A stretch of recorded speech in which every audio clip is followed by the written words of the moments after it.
and forgive all.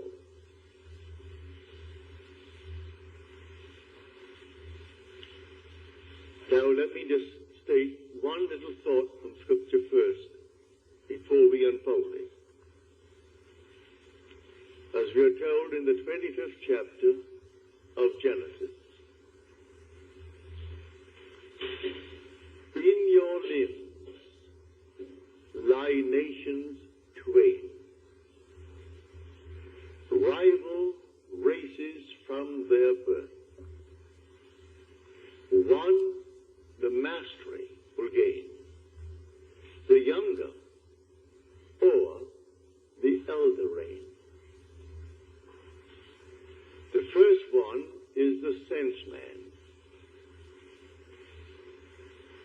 I'm now looking at this room and all within it, and that is the sense man.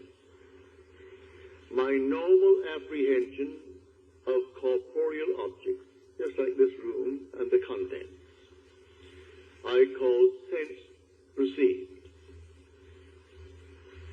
That which is not present,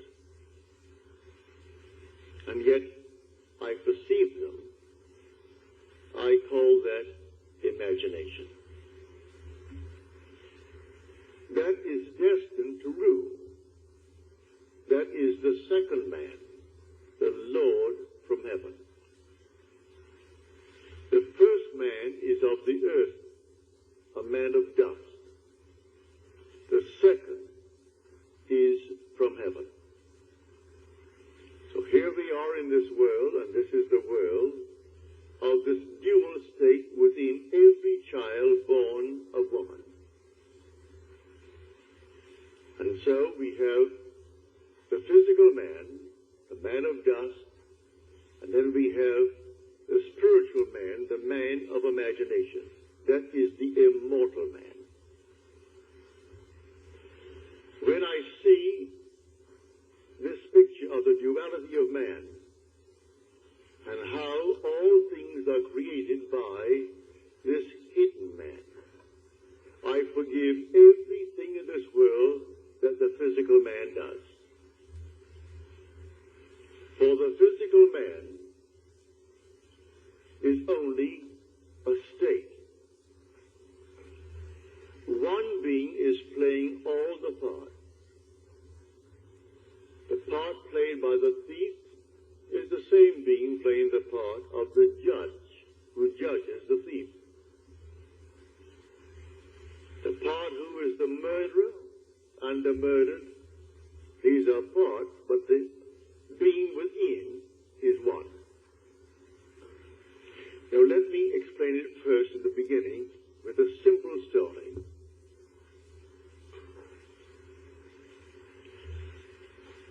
About 8 years ago, I was in New York for a month,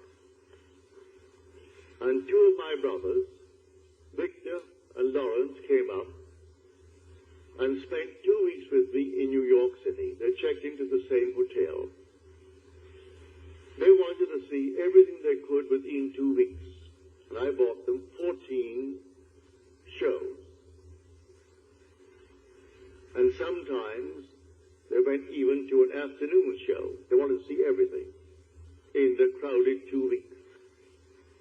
But the one thing my brother Lawrence wanted to see was the new presentation of Aida. Well, the paper said it was sold out from the very moment that it was stated, a new presentation. Same music, naturally. The same score, but new scenery, something new about it.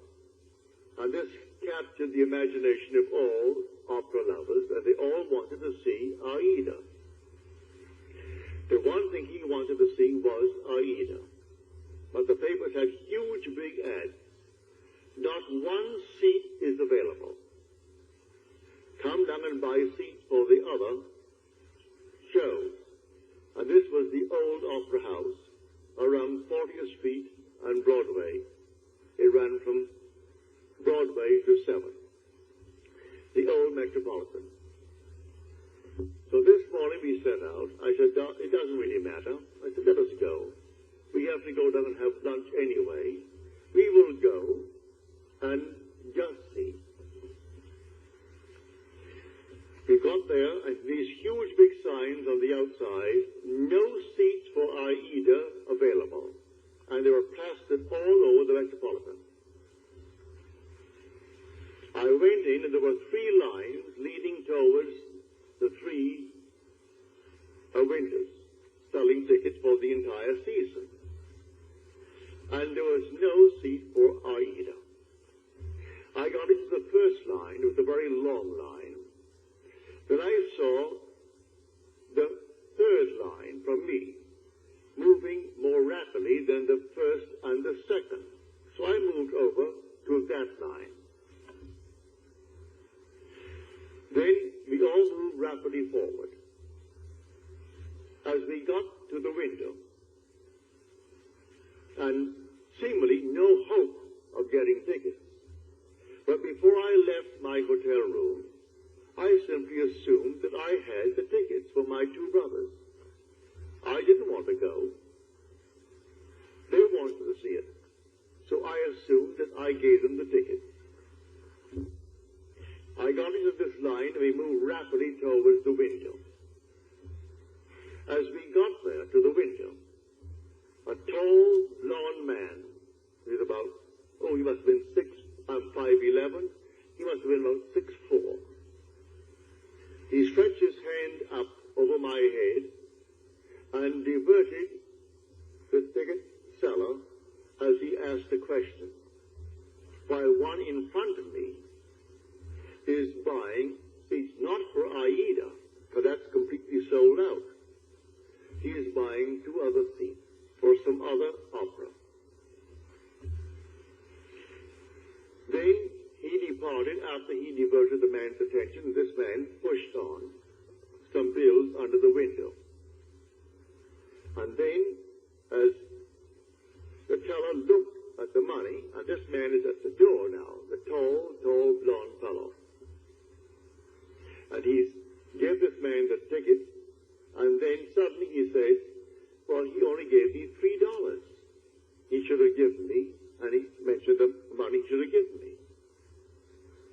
At that, he was bewildered. The teller was bewildered. I turned around and I screamed at that tall blonde. I said, sir. I screamed so loudly he couldn't stop but be attentive. He turned around and I said, come back here. You're wanted. He came back like a little child being led by the nose. He came back and he said, what's wrong? And the man said, this is all that he gave me. 2 $1 bills. He said, oh no, he didn't. He gave you 2 10s. Then I said, no, you didn't. I was standing right here. I saw what you did. You gave him 2 $1 bills. That's all that you gave him. The man is flabbergasted. He was so completely dumbfounded, he didn't know what to do. I said, I am standing here. I saw exactly what was done. Then he opened up his purse, and here was a stack of ones, and he had a $20 bill and 2 10s. He said to the man, when will you discover your mistake? Because I gave you 2 10s. And the man said to him, at the end of the season. And with that, it was closed. And the man then took out the money and paid for the ticket and took back his 2 1s. Then I said to him, I want 2 seats for Aida tonight. And I want them in the horseshoe circle. I want them center. He said, yes, sir. And he took from what is called the VIP. They always keep a few out. Though the house is sold out, they always keep a few seats for those who are coming, called the very important people. But I am certainly not a very important person. But I saved him from the loss of $20. And he quickly took the 2 said to me, $20. I gave him the $20, went back and gave the 2 seats to my brothers. Now, a state called a thief. These 2 men have chosen to be thieves in their world. They're con men. It's perfectly all right. God made everything for its purpose, even the wicked, for the time of trouble. Read that in the 16th chapter, the 4th verse of Proverbs. He made everything for its purpose, even the wicked, for the day of trouble. For the day of trouble may not be a war. I was troubled how to get these tickets. That's a moment of trouble. And I simply assumed that I had them. And I simply played my part in my imagination before I left my hotel room, that my brothers are going to see this show this night of Aida, the new presentation of Aida. They, too, who have already given themselves over to the state of a thief, they had to actually come right into the line. I took the first line, then I moved over to the 3rd line because I saw it moving more rapidly. So he comes over to the 3rd line and plays his part beautifully. If he had not done what he did, I would not have received those tickets because I am not a very important person. But the man looked me in the eyes and said, here is an honest man. As far as he is concerned, I am an honest man who saved him from losing $20. And so he quickly took out the 2 seats. I paid for them. Naturally, he didn't give them to me. I was willing to pay for my seats. But you couldn't buy them. All over the place, sold out, sold out, sold out, all over the Metropolitan Opera. You could paste it on the wall. And in a huge big ad in the paper, Aida is sold out. And I went that day and got those seats right in the circle. In center row for my 2 brothers, because one man played his part beautifully. He had given himself over to a con man. He finds it easier to make a living being a con man. There are those who are pickpockets. There are schools that teach people to be pickpockets. Do you know that? They come right out of the school and go into a profession. All right, that's their part. They play that part. Now you play your part beautifully, and one of them can be instrumental in getting you what you want in this world. So I wanted 2 seats for Aida. Were it not for a con man in that world, I would not have had those 2 seats. So he comes into the line where I was in the line. He comes forward. And just as I got to the ticket window, he puts his hand over my head to divert the man's attention. And the one in front of me, who is buying 2 seats, not for Aida because you can't get them. He is buying 2 seats for something else. And he puts out $2 bills instead of 2 10s.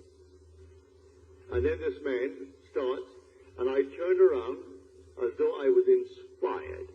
And with my full voice, I said, sir, come back here. He had to come back. So he came on back just like a little child and stood next to me, and he looked down at me. He wouldn't dare budge. But I said, you didn't give him anything more than what he's showing you now. You gave him exactly what he's showing you. Because I was here, and I stood next to you. He was helpless. He couldn't hit me. He was many inches my height. I was 5'11", and he may be about 6'5" or more. A strong, strapping blonde. But he was impotent in my presence when I called him back. He only played the part. So should I not forgive him? There are infinite states in this world. And all you have to do is forget states. You play your part. And every state necessary to make your part come to fulfillment will be present at the moment. moment that you need it. And so we went over to Longchamp for lunch, and my brother Lawrence and Victor, they had their tickets, and that evening they went to see Aida. So in your limbs lie nations twain. They are rival races from their birth. One, the mastery shall gain, the younger over the elder reign. And the younger is the second, and the second man is the man from heaven. And that man is your own wonderful human imagination, who is God. And there is no other God. That is the Lord from heaven. And the outer man that clothes him, he is under compulsion to fulfill the commands of that inner man. But everyone is falling into states, infinite states. To understand this world, you must think in terms of states. And so he has made everything for its purpose, even the wicked for the day of trouble. And so use everything, but you don't have to think of which one will do it. Forget who will play the part. I never saw that man before, never saw his partner in the little crime before. That was their choice in life.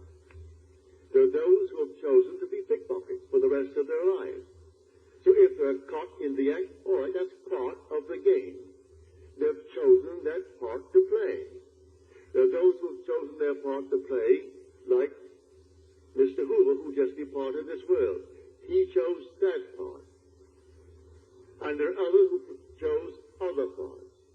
Either wisely or unwisely, we fall into these things. But when the inner man begins to awake, he selects his part wisely. It's entirely up to us.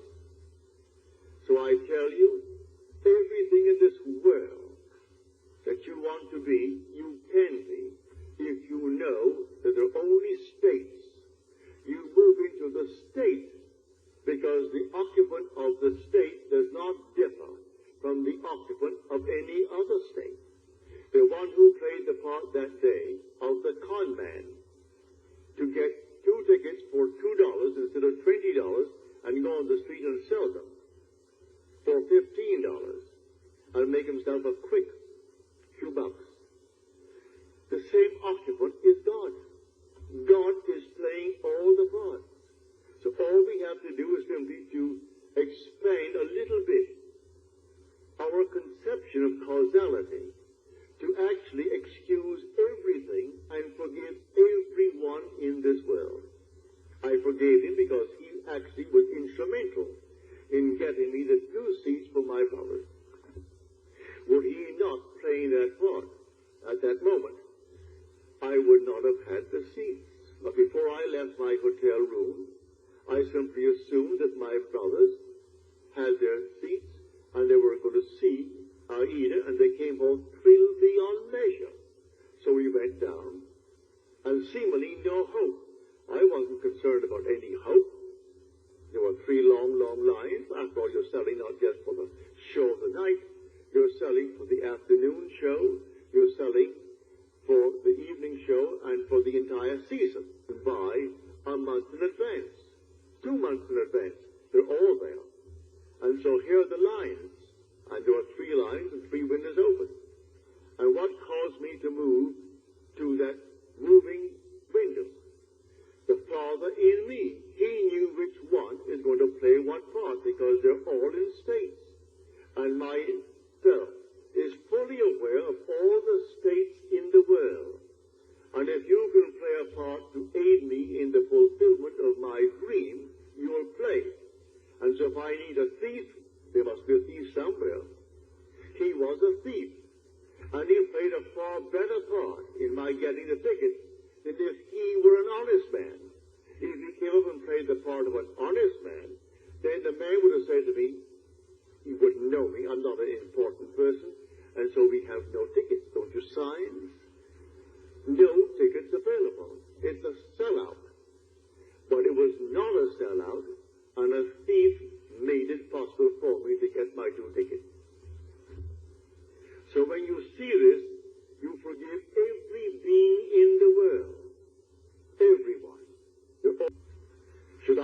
forgive that man who tried to rob that teller of $20 when he did for me what no one else could do. I could go to all the brokers in New York City, and they couldn't get me 2 seats. I could go to anyone, and they couldn't get me 2 seats for my 2 brothers. And I wanted them to have the joy of seeing the new presentation of Aida. So I went myself, prepared in my imagination, that I had 2 seats. And it took a thief to be instrumental in getting me the seat. Should I not forgive him for the part he played? He went to the door, this tall giant of a man, looked back at me, but he wouldn't have the courage to come up and stop me. There was something in me that dwarfed him in his own mind's eye. So in spite of his height and his bigness and his strength, he couldn't dare strike me, for I was speaking from a different level of consciousness altogether. So I didn't condemn him. He played the part he had to play, and by playing it, I got the seats. So all we have to do is simply to widen a little bit our conception of causality, to actually forgive all in the world, to excuse everything in the world. They're playing their part. So tonight you want a bigger job, you want more money in this world, you want, and you name it. Well then, it may be a thief who's going to aid you in the getting, without knowing he's doing it. Don't judge him, don't condemn him, just simply, you go forward, knowing that I have ways and means that the physical man knows not of. My ways, the inner man's ways, are past finding out. And you simply go forward in the assumption that you have already achieved what now is only a wish as far as the world is concerned. But you enter into the wish as though the wish is already fulfilled. So tonight is a practical night. Do you know this night what you want? Really what you want? Well, if you do the same thing I did in getting the 2 seats. Do what I did when I was locked out completely from marrying the girl I wanted to marry. I simply assumed that she slept there, I slept here, and I went sound asleep, and in 1 week, my wife did an act which certainly I must forgive. In the eyes of the world, she is condemned for taking what she did not pay for. And yet, because of that act, I got my freedom. Then who is the culprit? Am I not? If there's any culprit, I am. If there's any culprit in this world, it is God. There is nothing but God. God is doing all in this world. He created everything in this world. And so if in me, he is the second man, and the second man is my imagination, and that is God. For man is all imagination, and God is man, and exists in us, and we in him. The eternal body of man is the imagination, and that is God himself. Well, if I in my imagination slept as though I am happily married to a girl that the laws of New York State said I could never get because of my entanglement with my first wife. And in 1 week, she performed an act which was judged harshly by society. And yet she was the instrument of my getting my freedom to marry the girl who now is the mother of my daughter. So how can I blame her who performed that act? She was in a state. And who did it? I did it. I did it by simply assuming that I was free and happily married to a girl that the state of New York said I could never marry because of the ancient laws that restricted my desire to get freedom in that state. So you'll forgive everyone in this world. They're all playing their parts. my own case, I have seen thieves. I have seen all kinds of people play their part. They were instruments in the fulfillment of my desire. So how can I ever condemn all? So the last cry on the cross, Father, forgive them. They know not what they do. Forgive them. The whole vast world is playing until he awakes in that body. He is playing the part, and he plays it automatically, unwittingly, for one who is awake, who knows exactly what he's doing. And so they all play their parts. For God in everyone is the same God. There aren't two gods. There's only one God. And that God is your own wonderful human imagination. When you say, I am, that's God. So tonight, you just simply boldly declare that you are the man. You are the woman that you want to be. And walk in that assumption as though it were true. And then let all these sleeping states play their part.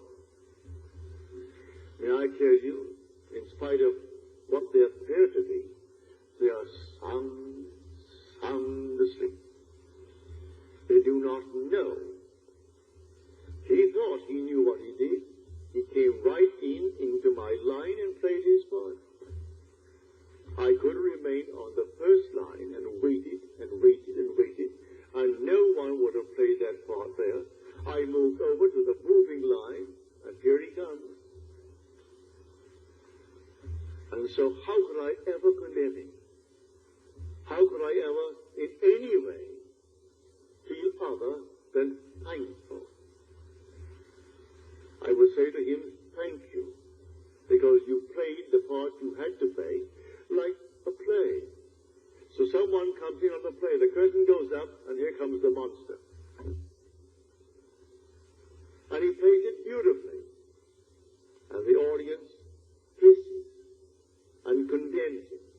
If there's any condemnation of the part, where is the author? Same for the author, for he wrote the part. And the author, if there's any praise, give it to the author. Any condemnation, give it to the author. I know I played a part, a second part, on a play on Broadway. And if I didn't get a hiss when I came on, if they didn't hiss me, I felt I wasn't doing well. But I would say 99% of the time, as I came on and started to play my part, the audience hissed. Then I knew I was really on my toes. I was playing the part well. Because I was a cat in that part. And they couldn't restrain themselves, especially with the matinees, when they had children there. Lots of ladies and children, and they could not restrain their emotion, and they were hissing. Well, then I knew, Neville, you're getting over all right. So I was thrilled with their hissing, because I was playing only what was written for me to play. So, in this wonderful world of ours, we are infinite states. And everyone is in a state. But the one being in one state is the being in all states. There's only one player. God only acts and is in existing beings or men. He is in all the states, and his name in all states is I am. So someone chooses the part, and he wants to be, well, a thief. He finds it easier, he thinks, than getting up, going to work, and punching a clock, and punching it out. He feels it's better for him to live that life. All right, so he's chosen that part if he does it deliberately. Or he might have fallen into it through habit of others, and then is unwittingly. All right, but he will also pay the price. That is the thing he has to consider.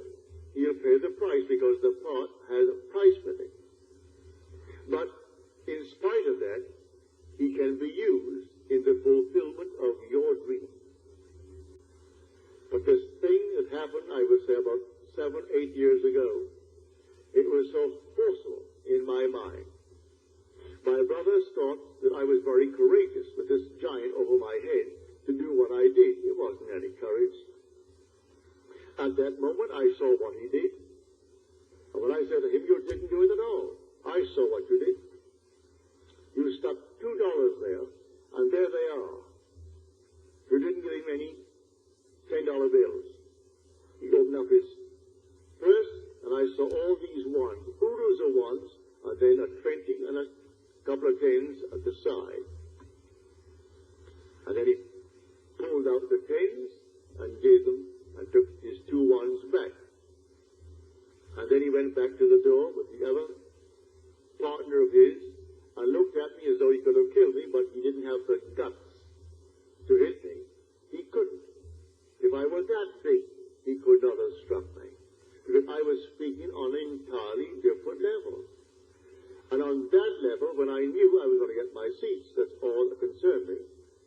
Here comes the 2 seats. And the man said, yes, sir. He treated me as though I stood before him as the president. And he thought, now here was an honest man who saved me $20. I'm only playing the part. I only wanted 2 seats that night. Because that's all that my brothers could give, because I had all these seats bought for them. All the shows on Broadway at the time within 2 weeks, and they went night after night, and matinees and everything else. Got it right up to their heads in shows. So I'm telling you, if you know of this dual being within you, in your limbs lie nations twain. Rival races from their birth. One, the mastery will gain. The younger over the elder reign. Now see that younger one actually reigns. And the younger one is your imagination. The older one is your sense man. The facts, these are the facts of life. What is my bank account? And I owe more than the bank account has in it now? Well, now that is Esau's judgment. Now, Jacob puts in 50 times what is there now. In my mind's eye, I have deposited 50 times more than is there. How it's going to happen, I don't know. I don't know any more than I knew that day when I started off with the Metropolitan Opera. How I'm going to buy seats. When the papers tells me you can't buy a seat, huge big ad, save your time, don't come. All other seats are available, but not for Aida. I go down only for Aida, and I get them. Because of a stealing thief